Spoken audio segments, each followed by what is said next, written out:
Vegas Video Network Studios, just steps from the Las Vegas Strip. It's Top of the Food Chain. And now your host, he's 1 part Mohawk, 2 parts attitude, and a touch of what the f***. It's Al Mancini. Thank you so much. Thank you. And welcome to Top of the Food Chain. I am your host, Al Mancini, the tardiest host on the Vegas Video Network. We're just into a new time frame here. As if you're watching live, 5 o'clock, I apologize. It's a little after 5 o'clock. If you're watching in video, I guess I didn't, taped, recorded, whatever. I didn't have to fill you in on that little fact, but I'm an honest guy, so I figured I'd let you know. Again, this is Top of the Food Chain, talking all about everything food and beverage related here in Las Vegas and just in general. And we're glad to have you here. We will be giving you some great insight into food. We love to hear from you guys out there, so if you've got a message for us, email us. It's food@vegasvideonetwork.com. And of course, that won't get to us in time to answer it right now, but we will have future episodes. We also have a live chat going on right now, so if you're online now, check that out. Go into the chat room, sign on, ask us whatever you got to ask us. We got Vic Vegas here today. We got the triumphant return of Vic Vegas. I know you've been waiting for him. People keep saying to me, "When's Vic going to be on?" Then maybe I'll tune back into the show again. So thank you, Vic. You're saving my viewership by being here again today. Of course, if you've missed his past appearances or any of our past shows, you can get them on iTunes. You can watch them on YouTube. They're archived on my website at almancini.net. How did I forget that one? almancini.net. You can tell I'm frazzled by this new time zone, time change. Anyway, cut, take 2. Anyway, you can also check us out at KSHP, 14 a.m. They have all of the Vegas Video Network shows that are run just in a row every Friday night, so check that out. Those of you who are listening, we've got a listener chat line. You can call in with questions at 866-966-4599. Anyway, I've screwed up the intro to today's show. We're going to go and kick it off, and we're going to do a lot better because I got other people to save my butt. Scott, please step in and rescue me today, man. I'm so glad that you're here. It's just lovely, and the tardiness makes you just a bigger entertainer in our eyes. Yeah, you got to keep the people waiting. That's right. I mean, and we appreciate that. And is your water okay? Did you want more? No, that's okay. It's okay. Just fine. Okay. Anything that you want, we're going to get it for you. Water. We're there. There is no water. Well, shit. Yeah, okay, at least I'm not the only one messing up today. Had an interesting week. I know, Scott, you did not make it out to Koshan, but... I do know, as I just said... Oh, yeah, really? You're the one yelling at me. I know. This is the most professional show around. I'm so glad that all the Food Network people are watching because Vic's here today. We've just blown my chances of ever getting a show on the Food Network. Well, then my work here is done. Yes, you've got me. You've got me as yours for forever. Perfect. But you didn't make it out to Koshan. I did. All-Star Koshan. We got some photos, just a few of them. You can find more on my website. That is some bacon cotton candy. Oh. I mean, that was just absolutely nuts. And of course, with nice piggy being slaughtered, or not slaughtered, but actually being chopped down, which was really cool. And yep, that one's sideways, but that's a little bit of charcuterie. Were you drinking for that shot? No, I just thought you guys would have rotated it when you got it. We were a little tardy. Just a nice slab, of pork there. So tons. They were making all kinds of crazy stuff, Scott. You can read about them again on my website. But bacon cotton candy, bacon eggnog. Pork Oreos, using the pork for the cream filling, using the fat of the pork. And it was crazy, man. Was it busy? It was not as crowded as I was hoping, but it was a good crowd. The people that were there were all absolute, crazy foodies. It wasn't sort of the food tourists, it was people that really wanted to eat pork Oreos and things like that. Sounds like something Vic would make, actually. So it was cool. How's your week been, Scott? Good, busy, just building the network, doing stuff. We've got something coming up that's going to be huge. Huge. You keep telling me. I know, and I saw the final product, and it's just the coolest thing. Cool. Well, look, we're going to get on to guests because we are running a little late today. We'll be back with our first guest right after this. Let me know when I'm live. Hi, everybody. This is Bridget Magnus of Getting Real Estate in Vegas, and you are watching the Vegas Video Network.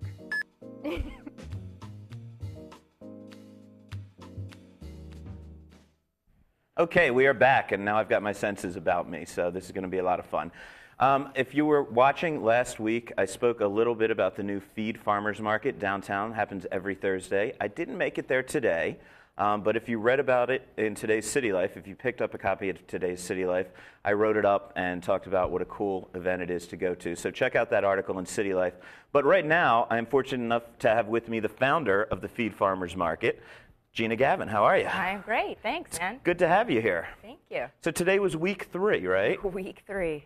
And how's it going? You did 1,200 people the first week? Yeah. Crazy. You know, who would have thought that people downtown wanted access to fresh food? I got a little resistance, actually, to begin with, but Is it primarily downtown locals that are coming, or are people driving from all over the valley? all over the valley we've seen. But, you know, I mean, today I can't tell you the number of people that came up and were like, I have to hug you because this is great. I mean, we really need this kind of food downtown. So there's a lot of people living down there, people coming from Summerlin, people coming from Henderson.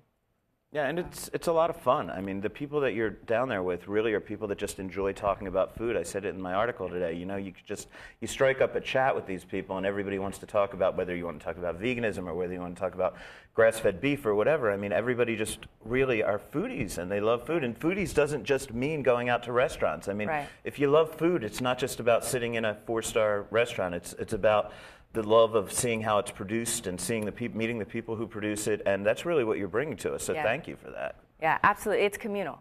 I mean, like as you said in your article, you know, I mean, it is about bringing people together around what people are passionate about, and where do we always end up when we get together? In the kitchen. So this is now, how do we get together? Around the farmers. Yeah. So explain, first of all, tell people where it is. It's a little tough to find when I mentioned that it's in obscure. Club Azure. I don't know, maybe I'm just not hip enough anymore. Maybe I'm getting old. I don't go to Club Azure. Sorry. Where is it exactly? All right, so it is in Fremont East Entertainment District on 7th Street between Ogden and Fremont, actually. So right behind the El Cortez is probably the easiest way to locate it. And it is semi-indoors.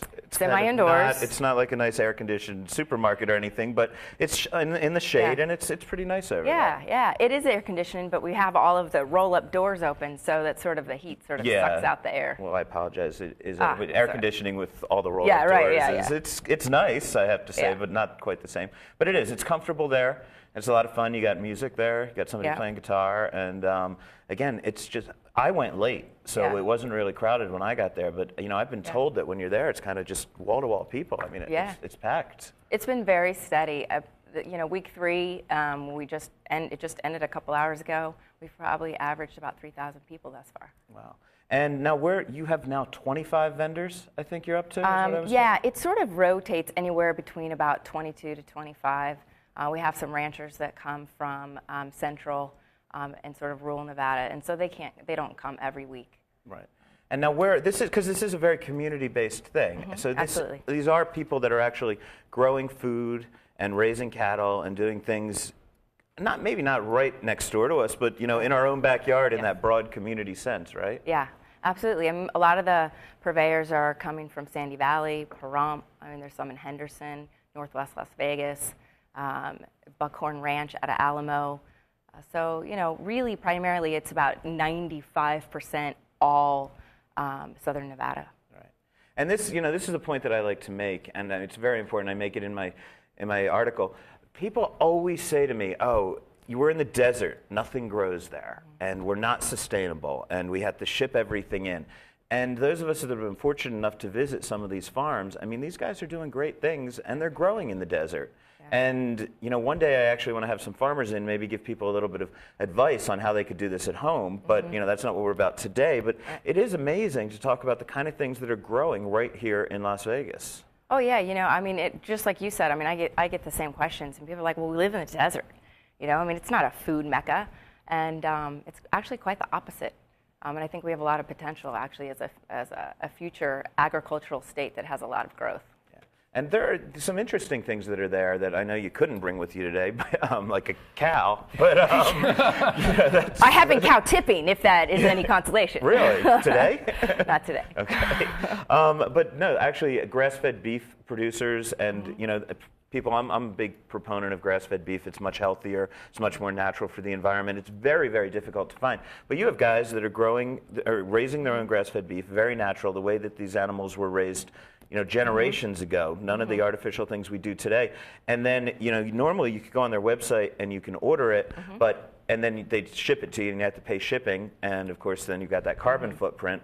Or they come to your thing about once a month and they'll fill those orders in person so that you don't have to worry about all that shipping, right? And they actually fill them right out, like after the market is ended, just due to some health codes that we have here right now with our farmers market. But it's a great access. It gives them, gives them the ability to take some orders up front, then they get to meet their customers, hands-on, and then they communicate how they want to make that kind of distribution point. Cool. So it's been great, and I want to give a variety, and I'm kind of hoping that hopefully we'll have Gina back, because this is a farmer's market's great if you go to a farmer's market, and you can go to this one, you can go to the one at Tivoli Village. Do you know? I know there's one in Pahrump. Yeah, Carrie Hogan has Tivoli Village, and then also on that's on Saturdays, right? On Saturday, and then Sunday she's in Henderson. Right. And that's in Green Valley in Henderson. So there are a lot of these great farmers markets you can go to. You don't have to go to just one, but it's interesting to know when you get there, if you're not following it that closely, you may not know what's in season. People may not know what to put on their shopping list, and that's why that's why I really wanted to have you in today. And I'd like to have you back maybe about once a month, that we could talk about what's fresh, what people should be looking for, what they know is in season, what they're going to expect over the next week or two at various farmers markets. And I know that changes from month to month. And then I'm going to put Vic Vegas on the spot, and we're going to have him come up with some cool recipes if you do pick these things up. Because sometimes you're like, well, what am I going to do with, with this? What did I get? Torpedo onions last week, And so we're going to do that. If you don't mind, could you show us a few of the things that you picked up today? Absolutely. Great, thank you. So today, we'll start with what's in the bag. Oh, what's in the bag? What is in the bag? So these are actually some onions that came from UNCE Orchard. Okay. So UNCE Orchard, a lot of people don't even realize that we have this great research and demonstration garden right in, it's right in North Las Vegas. But it's very cool, and they even are doing grapevines out there. So what do you mean by research and demonstrate? What do they do out there, actually? Just learning new ways to grow in the desert, basically? Yeah, learning new ways. So they sort of are the guinea pigs, figuring out how to master the dirt and the soil, how they're going to be able to cultivate this. And then they have a lot of master gardener volunteers. So they have a huge following of people going out there all the time for classes and workshops. They're a great resource if you want to learn how to actually garden in the desert. Very cool. And what else did we have there today? We've got some golden zucchini squash, and this. These are beautiful looking. Yeah. So those came from a farm in Sandy Valley, Valley Farms, and they've got a wide variety of produce and herbs and vegetables. And how long will they be in season for? Those will be in season for a few more months. Some of our growing seasons here in Southern Nevada are interesting because a lot of them use hoop houses, so they can maximize some of the growing season. They use what? I'm sorry. Yeah, it's like hoop. It's hoop house. So it's like a low-tech greenhouse. Okay. And it stretches out especially for a lot of tomato and cucumber production. Cool. What else? What else is going on today? And you got to get there early if you want all this stuff, right? Because a lot of this sells out. It's every week from 10 o'clock to 1 o'clock. I got there probably about 12:30 last week, and I'd say half the guys were kind of packing up and getting ready to go home. So if you want really the cream of the crop, be online at 10 a.m. Yeah, absolutely. 10 a.m. I mean, actually 9:45, people are busting through the doors. Wow. So, okay, what do we have here? So that's some tarragon. Who's got the papers? Okay. Right? It wasn't a hoop house, it was a hash house. So the tarragon came from Crossfire Ranch, and they are also in Sandy Valley. And Crossfire Ranch, it's just beautiful smelling. Yeah, I mean, it's great. And that's mild. But they also have some really great farm fresh eggs that you can get direct from them. Wow, so very good. It's good. And is that year-round or is that seasonal? That is seasonal. They can get a lot of cultivation out of that as well with the way that they can plant that. In Sandy Valley, the temperature is a little bit better. Okay. Next up? Next up, we have some beets. This came from Buckhorn. This is in Alamo. And so what's great with Buckhorn Ranch is they have a lot of production, so it'll be, the temperatures will be cooler up there, so they can be growing for a lot longer. So they're a little bit slower to start producing, but they really fill the gaps for us in Southern Nevada with a lot of the produce. Beets are one of those vegetables my mom could never get me to eat. So I have some chef friends who have made some great beets over the years, and I've enjoyed the way that they prepare them. It's something about, if you love food, even if you don't really like an ingredient, if somebody does something good with it, you can appreciate it. But beets are one of those things that I'm always like, I always hope I'm never on an Iron Chef judging where it has to be beets, because battle beet would probably kill me. Right. But those do look quite good for beets. Absolutely. And it is always better when somebody else prepares it. Yeah. And then we have some daikon, and this came from Cowboy Trail Farm. And they're in the Northwest Valley. They have about an acre and a half. And I think that what's most amazing with what they're doing out there is that about 10 months ago, dropping the daikon. It was all dirt. I mean, it just. Really? And where is it located again? I'm sorry. It's in Northwest Valley, northwest part of Las Vegas. It's about 10 minutes from UNC Orchard. Wow. But now the growth that she has out there, and she has some of those low-tech greenhouses, it's amazing. You would think that she's been growing for years. Really? Yeah. And what's else in your bag of goodies? Let's see, the last bag of goodies here, a few tomatoes. Now, are we still in heirloom tomato season, or are they? It's starting to end now. The production's starting to slow down. And is this more of a hybrid, or is this this an heirloom? This is a hybrid. Okay, so I was going to say they look kind of hybrid. They look kind of what you're used to seeing. But, I mean, they look very good and delicious, but they look like you're very... Yeah, I was slow. I missed out on the heirlooms today. Yeah. How many people how many different types of heirlooms do they bring in? I've seen probably about 3 different variations that have been brought into the market. Cool. Well, this all looks incredibly delicious.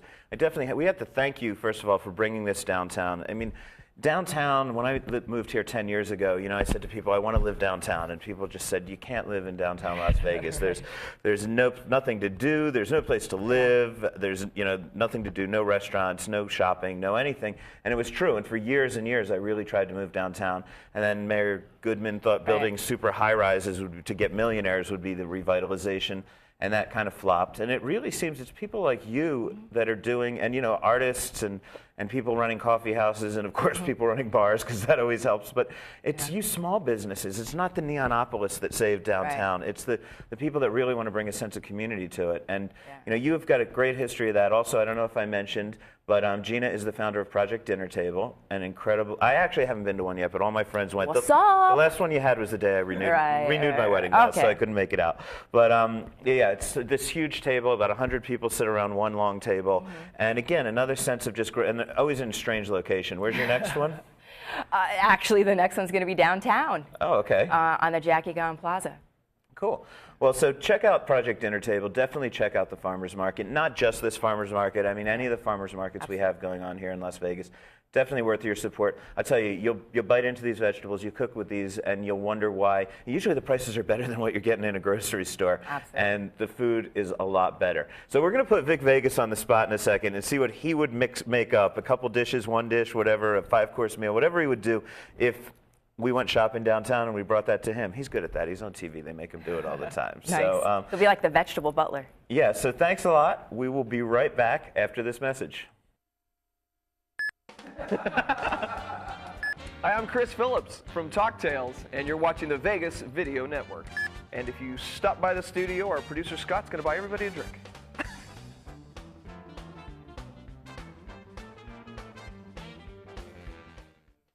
And we are back with Top of the Food Chain. I am Al Mancini, your host here on the Vegas Video Network. And I have got with me the eagerly awaited return of Chef Vic Vegas.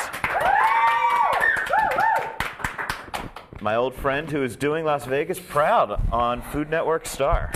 It is an honor to represent such a great city and such great people. And part of the reason why I represent Vegas is because everyone passes through, and it gives me a chance to hit everybody in one shot. Now, for people that hadn't watched, he got off to a really slow start. We were almost embarrassed to be Vic's friend after the first couple episodes. Yeah. And you have just come back, and you are down now to the final 5 contestants. Well on your way. And it's kind of like American Idol. You don't even have to be the #1 guy. You're probably going to get a show now, and I can be a guest maybe on your show. Absolutely. The shameless begging plug on the air. Once we've got it on tape, man. Vegas, baby. Yeah, it's true. Vegas. People do lie here a lot. So. So, looking at these great vegetables, what would you do? Some interesting things. I'm just talking about people that are home chefs, and if they go to the market next week and they see some of these great vegetables, what are a couple of suggestions you'd have for them? You know, I'd go, especially at the time of the year, I'd go soup and salad. You know, have a nice little lunch, soup and salad. I'd probably do like a daikon and probably a roasted beet salad with maybe some candied nuts and a little bit of like an avocado vinaigrette. You know, I think that'd be really summery. But on the soup shot, I'd go a little different. I think I'd take the squash and the tomatoes and make like a bisque out of it, maybe with a little bit of a tarragon flavor. But I think I would take the onion and make it like a bloomin' onion, like you'd get it out back. And I'd put the bloomin' onion right in the middle of the bowl, and I'd pour the soup around it. So you got your crispy bloomin' onion as it's breaking away into the soup as you're eating it. So that's what I would do. Okay, little advice for people at home. I know we don't give the guests knives here because I tend to make them angry. But if you were, how does somebody make a bloomin' onion? Well, pretty much you want to cut the top off, and then you want to cut it about down to here, to where it all stays together. I'm going to say 1, 2, 3, 4, 5, 6, 7, 8, maybe 8 cuts. Cut the top off, 8 cuts. Take these hairs off the bottom, the root, and kind of open it up, soak it in some buttermilk, and then make like a nice flour, you know, paprika, a little chili powder, some flour.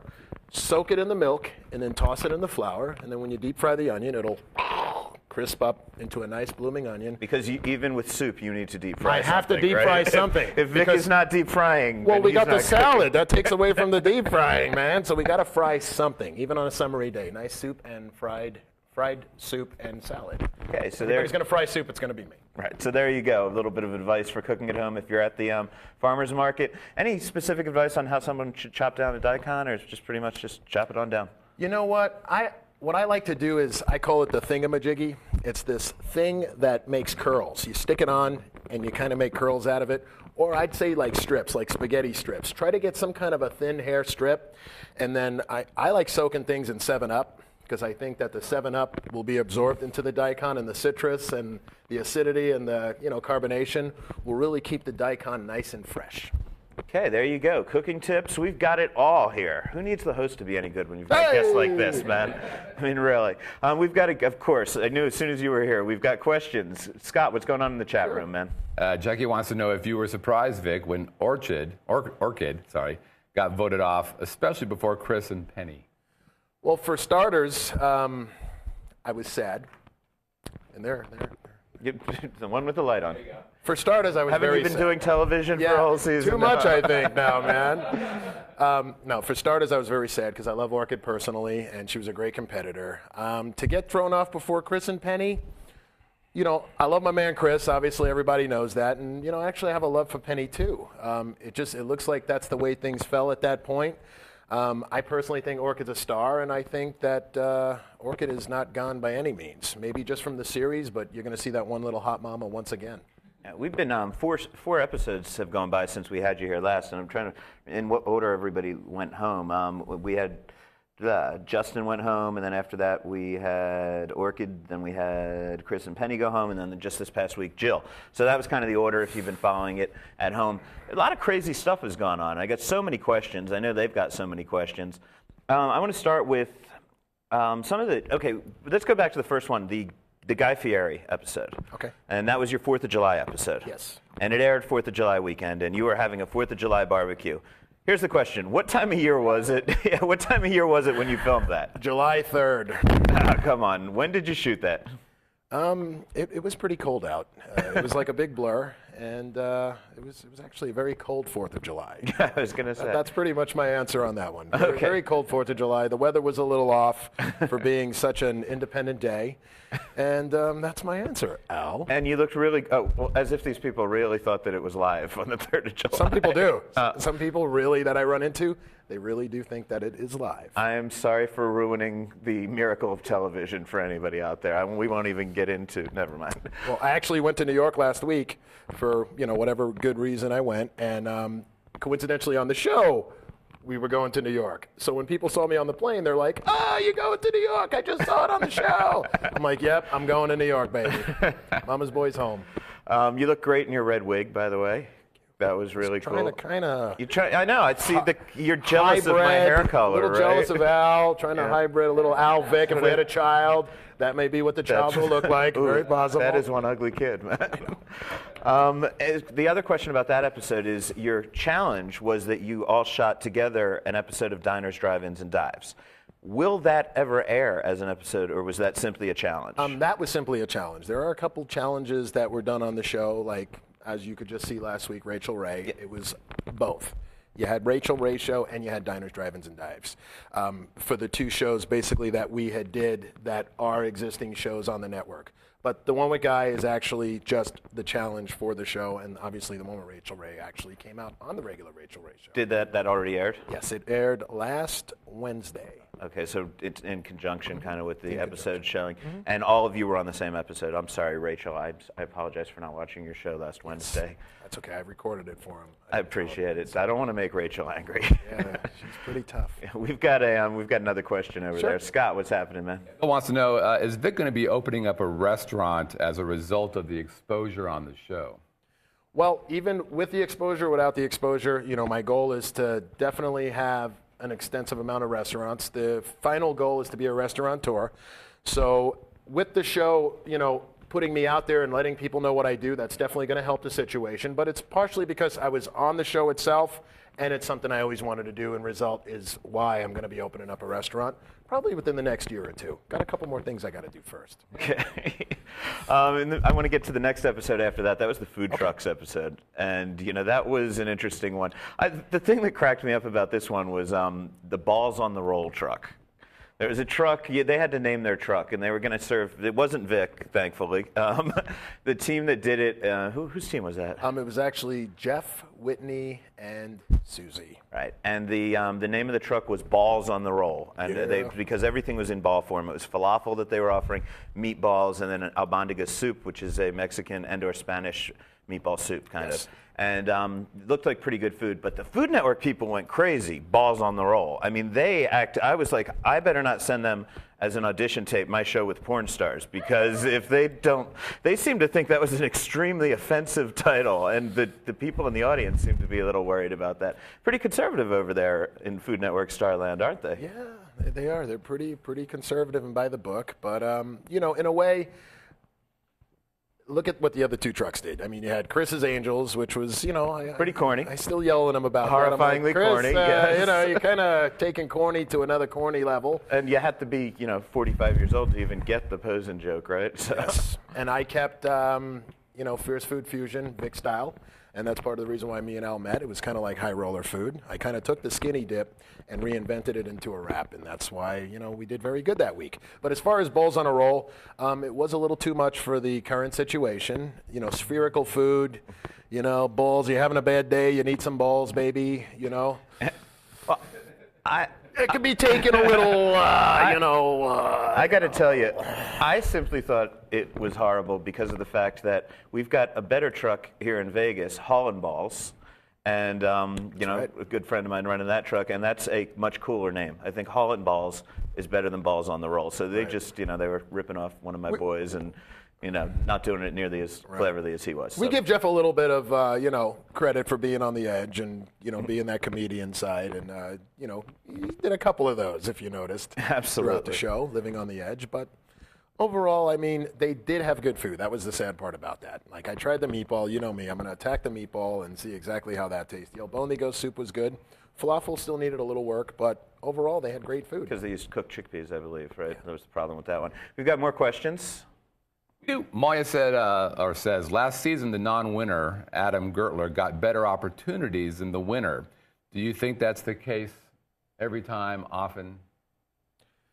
What it is they put a bunch of people together to see what happens, and, sometimes someone wins the show and then you see second and third place people, that have really put in their dues, that really deserve a show. The network's kind enough and understanding enough to go, okay, they didn't win, but look at the response that they just got from everyone. Because if you make it to the end, I mean, if you make it 12 weeks, that's your own personal commercial for 12 weeks, and everyone gets to know you. Food Network's going to see the response from, what you put out there, And they'd be crazy to say, hey, this guy didn't win, but we're getting thousands and thousands of emails. People want to see more of this guy. Star is born. And along those lines, I mean, you tell me because you lived it firsthand, but what I'm seeing on the show now as we get down, especially after they went to New York, they seem to be really more like they're trying to groom you guys. Like, at first it was, let's weed out the people and let's find out who we've got faith in. Now it really appears to me that they're kind of saying, okay, we've got 6 people that we have tremendous faith in. Let's see if we can get them to that level. I mean, I think it appears that they want to groom you all. They'd be thrilled if they could do 6 shows, right? Yeah, no. It actually, I mean, guys, you got the Food Channel, you got a lot of slots opening up. So, I mean, this is the network's way of like getting the talent to them as well.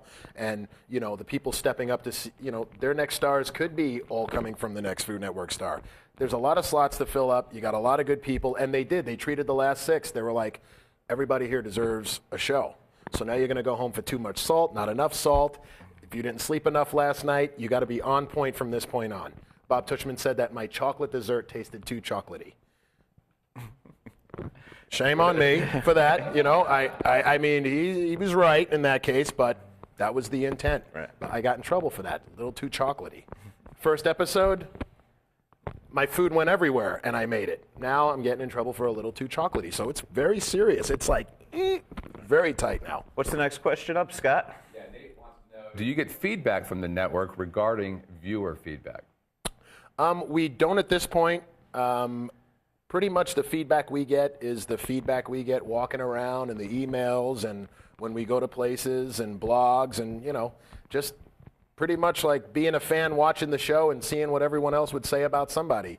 You pretty much just check on yourself and, see how you're put out there and how you're accepted. There's a lot on the show about the POV, the point of view, I assume is what you're referring to when you say that, and, who the character is. And you don't see a lot of the kind of training or the coaching you on that. You see so much of the cooking competition.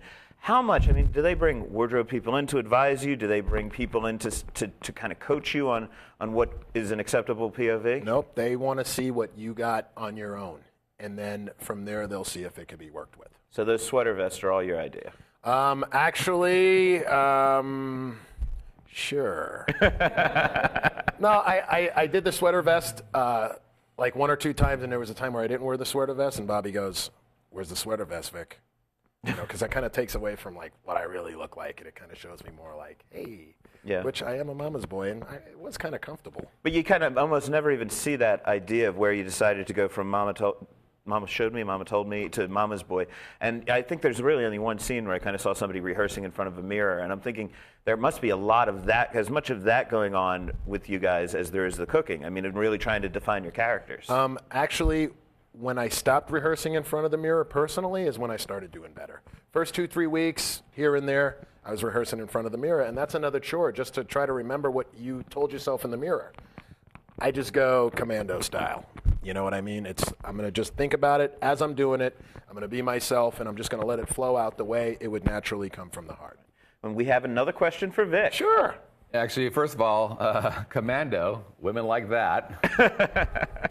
Don't know why that would be. Maya wants to know, are most chefs expected to be able to bake? And do you think baking and dessert challenges are fair? I think with the amount of people are on that show, because you have people that just cook at home that bake very well on the show, that is not an executive chef or a chef in a regular chef's environment. So I think that evens the playing field. You got a lady like Mary Beth who's a home cook, and you got me who's an executive chef. I cook better savory food than her. She bakes better than me, but I'm a chef, so I got to know a little bit of baking. So it's all about how when you're out of your element, and in my case, baking is out of my element, show that you can wing it. Show that you can get out of the situation and take what you don't know and make it the possible best you do know how to make it with the knowledge you have. It seemed like you had a little 2 or 3 week story arc there of just everyone really getting on each other's nerves. Is that just the way things are edited to focus on it for those 2 or 3 weeks and it was constant? Or was there really kind of an arc where you guys were about to kill each other? One thing I love about the show is what you saw is the concentrated truth of what happened. If you saw arguing, there was more arguing, but they're bringing to you the best of the arguing. For sure, there was arguing, and everything you saw happened, and it happened that way.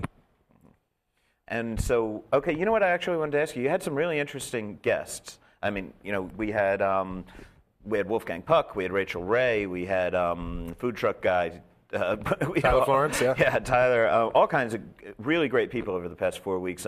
Guy Fieri. Mm-hmm. Any of them stand out as the one that really rocked your world to be able to cook for?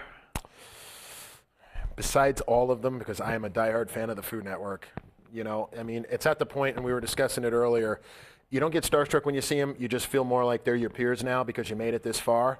But I'm going to say I enjoyed cooking. The most I enjoyed cooking for was Tyler Florence, because he's the great food truck race. I'm all about that dirty food truck slanging kind of food, as well as being, you know, a chef. And I just really had fun cooking for Tyler. It was interesting because I know some of these people, I've met them from time to time occasionally, or I've just been in rooms with them, and almost always the people that I kind of may have gotten an impression weren't that cool, seemed like really, really cool people. One of the guys, the person that they had on the show that I like absolutely the most and have had the greatest times with personally was Wolfgang Puck. And the nicest guy in the world. I mean, I showed up for a dinner at his restaurant, and my wife couldn't make it, so I was going to dine solo, and he sat and ate with me. You know what I mean? Like, he didn't want me to be. Cool. I mean, really, really super guy. And man, he got up and went into the kitchen to show Jill. If you didn't watch the show, Jill, the contestant Jill, her assigned dish she made was risotto.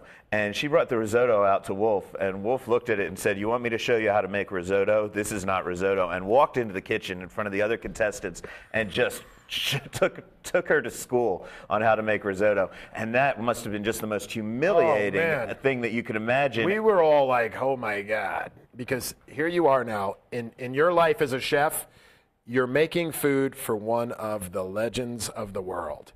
So here's your chance. Is Wolfgang Puck going to like your food or not like your food? In that case, Jill served him risotto. That's one of his signature items. It's got to like almost be as good as his. And in that case, Jill was very unfamiliar with risotto, which I don't think she should have done it, but she did, and she makes some very good risotto now. I guess so, yeah. Well, I mean, yeah, when you get lessons from a master like that, you know. Jill's special is risotto now. Really? She makes the best. Yeah, but, I mean, did that surprise you? I mean, did you feel for her? Did you think that was kind of harsh of him to have done that? I mean. Guys, it surprised everyone. Like, that was gangster. Yeah. Where I come from, where we are right now, that was gangster. Yeah. Come on, let me show you. Right. I couldn't believe it, but wow. You served Wolfgang risotto, and it was rice-a-roni out. Yeah. You know what I mean? So, hey, it happens, man. But again, you learn. Got to learn, and she behaved well. We've got another question for you. Sure. Yeah, last question here from Bill. Has anybody on the show been represented on TV differently than the way they act when the cameras are off them? You know what? One thing I will say, everybody is exactly the same on the show as they were off the show, and in whatever, you know, they're doing now in their careers. Everybody is exactly the same. I think that's why they chose this cast, because to get on this show, they put you through so many extensive tests to see what your personality really was. Everyone you saw is everyone you saw.